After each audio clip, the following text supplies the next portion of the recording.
What's going on, guys? Welcome back to Miniature Mayhem. My name's Chris. In today's tutorial we're going to be painting Octren Glimscry from Curse City. During this tutorial we're going to cover some easy techniques, layering, shading and highlighting, as well as some more advanced techniques such as OSL and glazing. If you find this tutorial useful, head down below, smash that like button and don't forget to subscribe.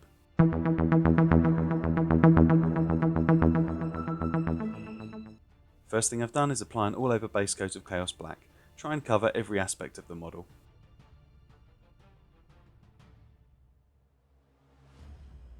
Working from the inside out, I paint the innermost robe Mechanicus Standard Grey. This is going to take a few thin coats because I want to keep it nice and smooth.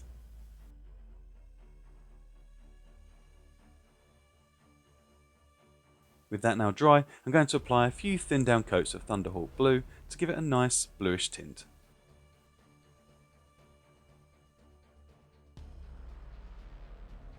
For the cloak, I decided to apply a glaze of dried bark around the base to reflect the mud gathered in the cloth. To do this we need about a 4-in-1 mix of dried bark to Lamy and medium. The trick here is to not put too much paint on your brush and just apply it lightly into each of the recesses on the folds of the cloak. If you find you're getting a really dramatic tide line, you just need to add more Lamy and medium, and likewise if you're not getting enough coverage, just add more paint into the mix. For me this was about 3 coats. If you want a smoother transition you can obviously use more Lamy and medium and apply more thin layers. The trick with any kind of glazing is not to overload the brush. You want the paint to dry literally by blowing on it once and it should dry off. And now using Fenrisian Grey, I'm just applying a highlight along the raised areas and folds of the cloak. This is also mixed with a little bit of Lamy and medium just to make it slightly more translucent.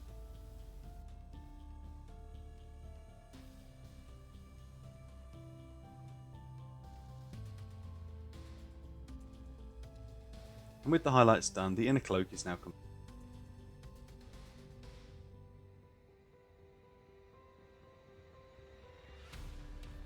For Octren Shawl, I've applied an all over base coat of Phoenician Purple.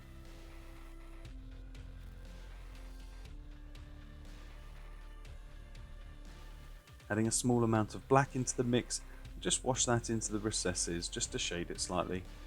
You don't have to be too tidy here as we're going to come back in and highlight afterwards.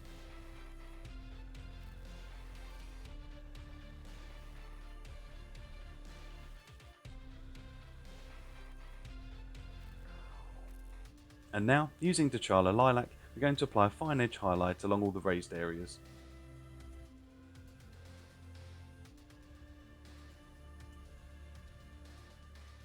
Just take your time, work your way all the way around the cloak. To give the cloak a slightly leathery look and apply a little bit more warmth, I gave the whole shawl a wash of 3 parts medium, 1 part Caribou Crimson. With that now dry, I've base coated one of the books Caliban Green. One of the books I've base coated Calidor Sky. And finally, Mephiston Red for the last book.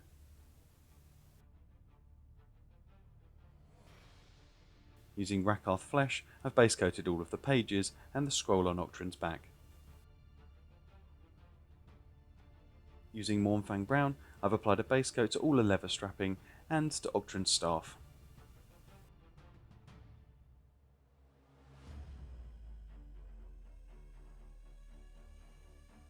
Using a mix of Agrax Earthshade and Medium, I've applied a wash to all of the books and pages.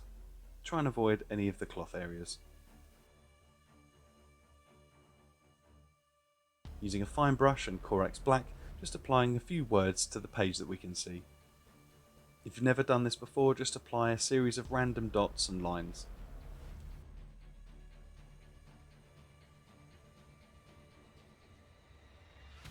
With that now complete, just applied a small amount of Pallid Witch Flesh into the Rakarth Flesh to highlight all the pages.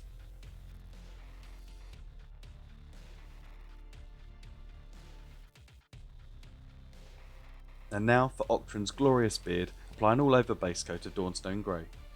We're going to use this as our mid-tone, so make sure it's got a nice smooth coat.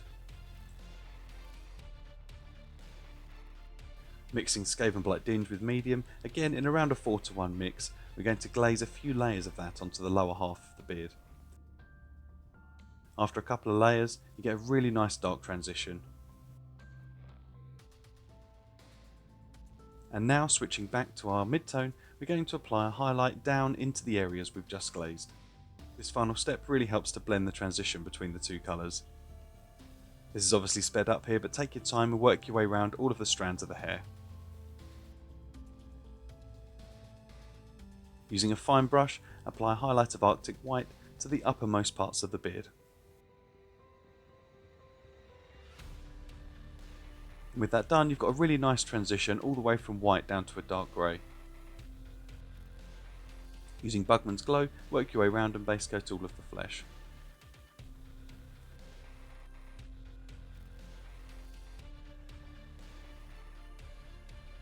Don't forget to paint the bottom lip that pokes out the bottom of his death mask. Using Cadian Flesh Tone, we're going to highlight the fingers and some of the raised areas on the hands.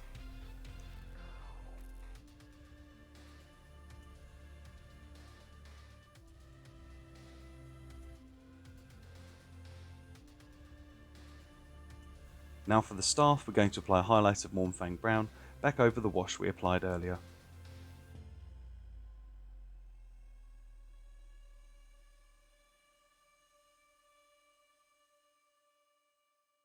For the upper portions of the staff, I've applied some witch flesh into the Mornfang and applied that to the raised areas. We want to make the area around the tip of the staff as light as possible because we're going to be applying an OSL effect to this later.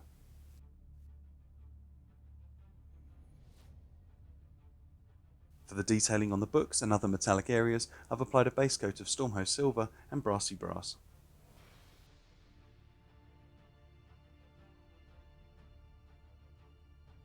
For all of the metallic areas, I've applied a light wash of Agrax Gloss plus Medium.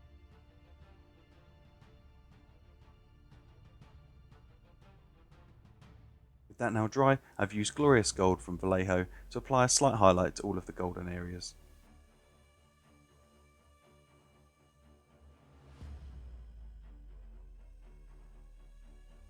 For this Death Wizards Amethyst gem, I've applied a base coat of Screamer Pink. Adding some medium into the Screamer Pink, I'm applying some light glazes around the gemstone.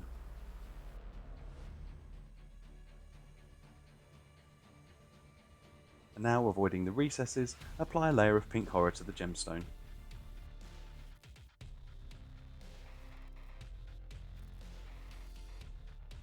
Again, using medium, I've created a glaze out of this colour and applying it all around the gemstone on the raised areas and anywhere else that might catch the light.